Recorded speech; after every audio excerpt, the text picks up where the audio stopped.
You've watched Dragon Ball since childhood, seeking strength and motivation, but you missed the most brutal warning. Goku destroyed planets, yet failed as a man.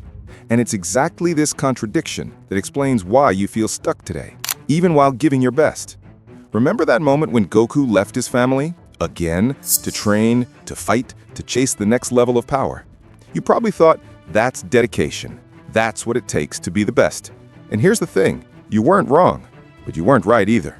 Because while you were busy admiring his discipline, his relentless pursuit of strength, you completely missed what Toriyama was actually screaming at you through the screen. This man is running away.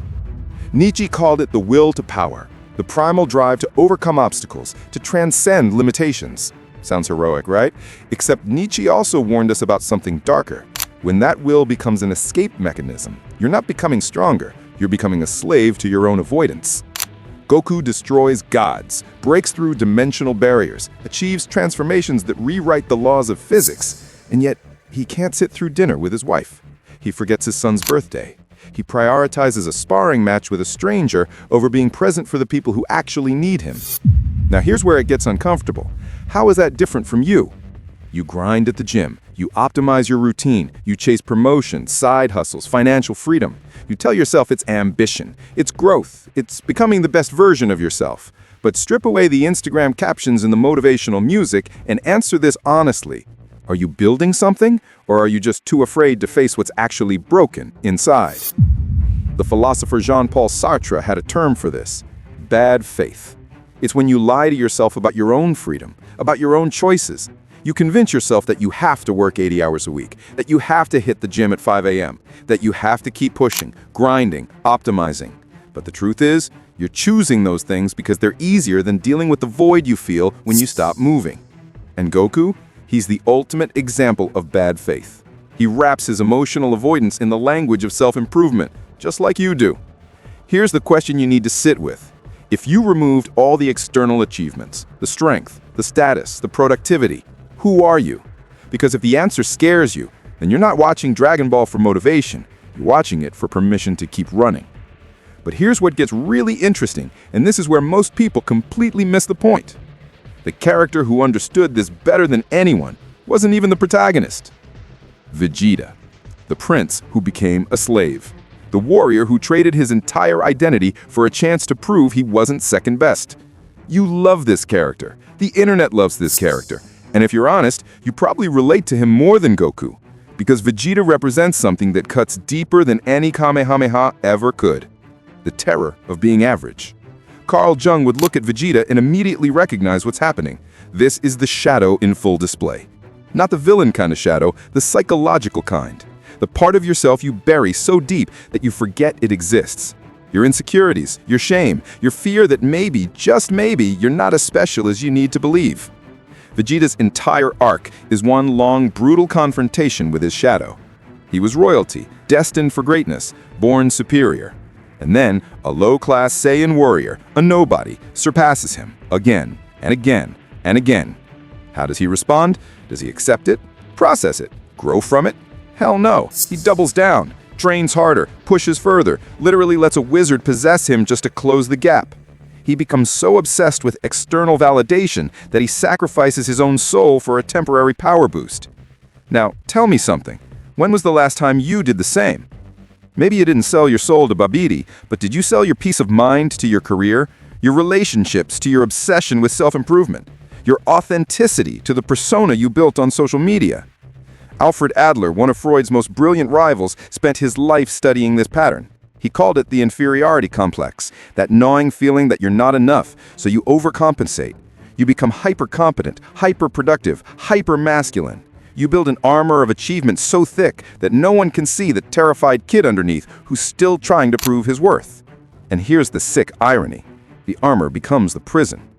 Vegeta's breakdown on Namek, when he realizes he'll never catch Goku, isn't about losing a rivalry. It's about facing the thing he spent his entire life running from. What if my identity is a lie? What if I'm not the person I've convinced myself I need to be?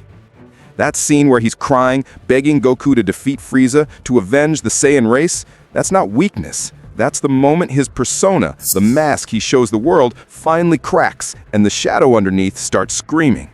You're not moved by that scene because it's dramatic. You're moved because you recognize yourself in it.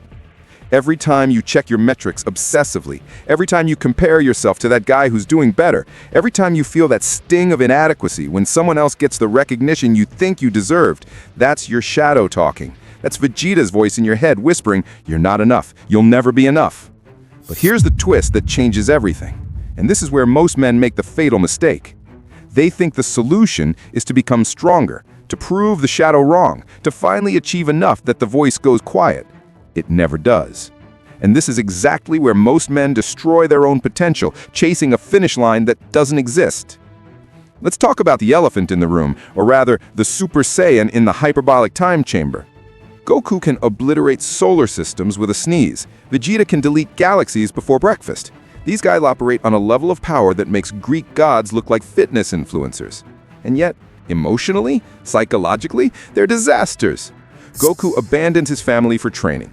Vegeta's entire personality is a defense mechanism. Gohan gets forced into a destiny he never wanted and spends his adult life trying to escape his father's shadow. Piccolo, arguably the most well-adjusted character, is literally a demon who had to raise someone else's kid to figure out what love actually means. Dude can destroy planets, but can't figure out his own trauma. Relatable. But here's where it gets philosophically brutal. This isn't a bug, it's a feature. The Danish philosopher Søren Kierkegaard talked about this in the 1800s. He said that human beings are constantly trapped in existential angst, the terror of infinite possibility combined with the weight of absolute responsibility. You're free to become anything, which means you're also responsible for everything you failed to become. That pressure, it's unbearable. So what do? We escape into distractions. For Goku, that distraction is fighting. For Vegeta, it's the obsession with supremacy.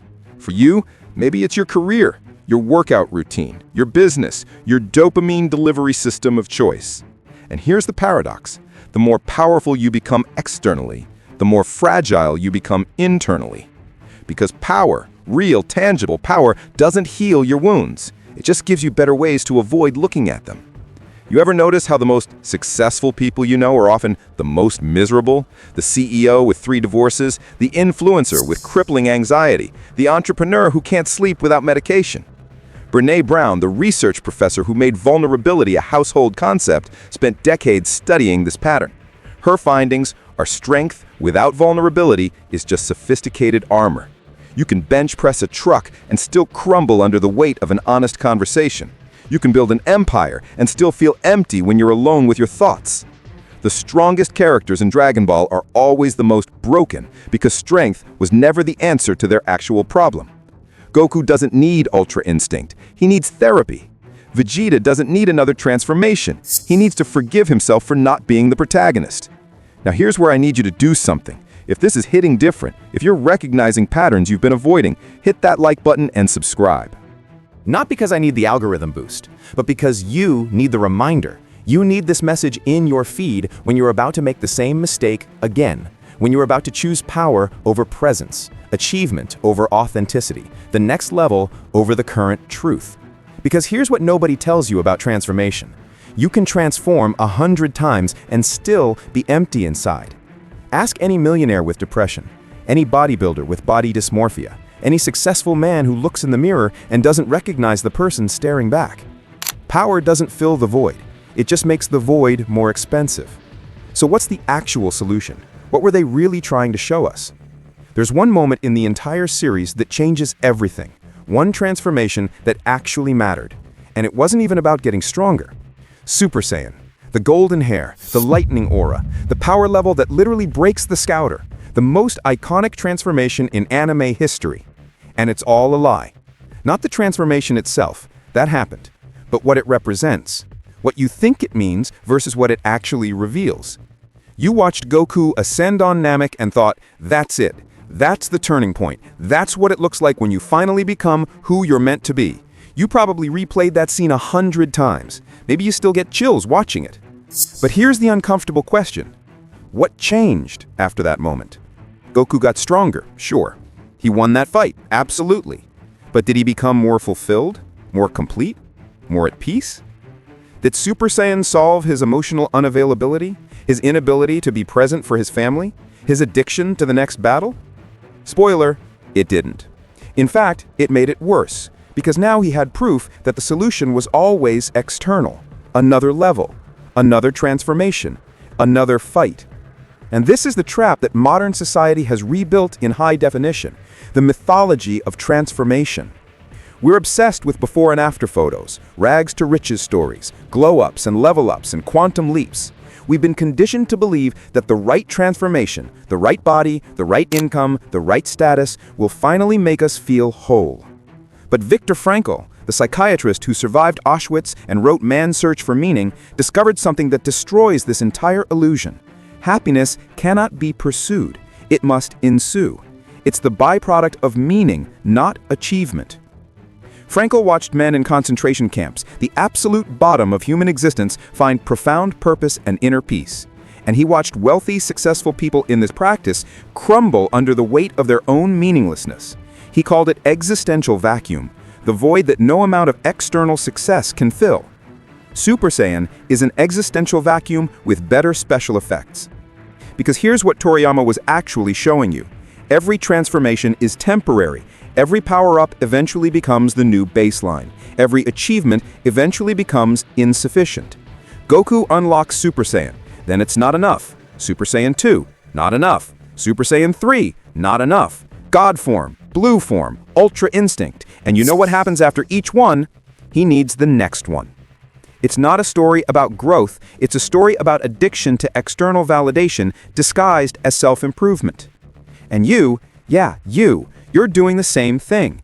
You hit your goal weight, then you need to get leaner. You get the promotion, then you need the next title. You hit 6 figures, then you need 7. You build the physique, then you need the followers, the girlfriend, the engagement, the marriage, the kids, the house. And somewhere in that endless escalation, you forget to ask the only question that actually matters. What am I running toward? Or am I just running away? Abraham Maslow drew his famous hierarchy of needs: physiological, safety, belonging, esteem, self-actualization. But here's what most people miss. You can't skip levels. You can't achieve self-actualization while ignoring your need for genuine connection. You can't find purpose while still chasing esteem from strangers on the internet. Super Saiyan doesn't make Goku self-actualized. It just makes him better at avoiding the work of becoming fully human. So what's the actual solution? What were they really trying to show us beneath all the explosions and screaming and hair color changes? It's in the moments you skipped, the scenes you fast-forwarded, the quiet parts where nothing epic was happening. You know what the most powerful moment in Dragon Ball actually is? It's not a transformation, not a final beam struggle, not a dramatic sacrifice. It's Goku alone in the wilderness, moving rocks with his mind as a child. It's Piccolo sitting in silence, meditating before a fight. It's Vegeta in the gravity chamber at 3 a.m., not because he has a tournament coming up, but because the process itself became his sanctuary. These are the scenes you skipped, the moments without explosions or power-ups or epic soundtracks, the parts where nothing happens. And they're the entire point. Aristotle spent his life studying human excellence, what he called eudaimonia. It's usually translated as happiness, but that's a shallow interpretation. Eudaimonia is closer to flourishing through virtuous practice, not happiness as a destination, not achievement as a trophy, but the deep satisfaction that comes from becoming excellent at the process of living itself. He said, "We are what we repeatedly do. Excellence then is not an act, but a habit." Read that again. Excellence is not an act, it's a habit. Goku isn't excellent because he transforms because he's already excellent, because he committed to the unglamorous, repetitive, invisible work that nobody celebrates. The 10,000 hours in the time chamber, the solitary training in the woods, the quiet discipline that exists whether anyone's watching or not. And this is where modern masculinity has completely lost the plot. We've confused performance with identity. We've mistaken results for process. We've been seduced into believing that the right transformation, the right body, the right income, the right status will finally make us feel whole. But Epictetus, the Stoic philosopher who was born a slave and became one of history's greatest teachers, said, "Don't explain your philosophy, embody it." He taught that the only thing you truly control is your internal state, your choices, your responses, your commitment to virtue regardless of external outcomes. You don't control whether you become the strongest, but you control whether you train. You don't control whether you win, but you control whether you show up with integrity. You don't control the transformation, but you control the discipline that makes transformation inevitable. The real battle was never Goku versus Frieza, Vegeta versus his pride, Gohan versus Cell. Those were just metaphors, myths projected onto a screen to show you what you're too afraid to confront directly. The real battle is you versus the lie you've been telling yourself about what success actually means. That lie sounds like, once I achieve X, then I'll finally be enough. Or, once I transform into Y, then I'll finally feel complete. Or, once I prove Z, then I can finally rest. But Toriyama kept showing you, over and over, through every arc and every character, the people who reach the top are the ones who were already complete before they started climbing. Goku wasn't searching for strength. He was strong because he found joy in the search itself. Piccolo didn't become wise through power. He became powerful through the wisdom of letting go. Vegeta's final evolution wasn't another form. It was the moment he stopped trying to be Goku and accepted being Vegeta. They were screaming, transforming, bleeding, pushing past every limit. Not to become something they weren't, but to reveal what they already were beneath the fear, the ego, the need for validation. So here's the question that should haunt you, the one that matters more than any power level or transformation or achievement. What battle are you avoiding right now? Not the external one, not the goal on your vision board or the number on the scale or the promotion you're chasing, the internal one. The confrontation with the part of yourself you've been burying under productivity and discipline and endless self-optimization. Because you can keep watching Dragon Ball for motivation. You can keep grinding, keep transforming, keep leveling up. Or you can finally stop running and face what they were actually trying to show you all along. You were never supposed to become stronger. You were supposed to become whole.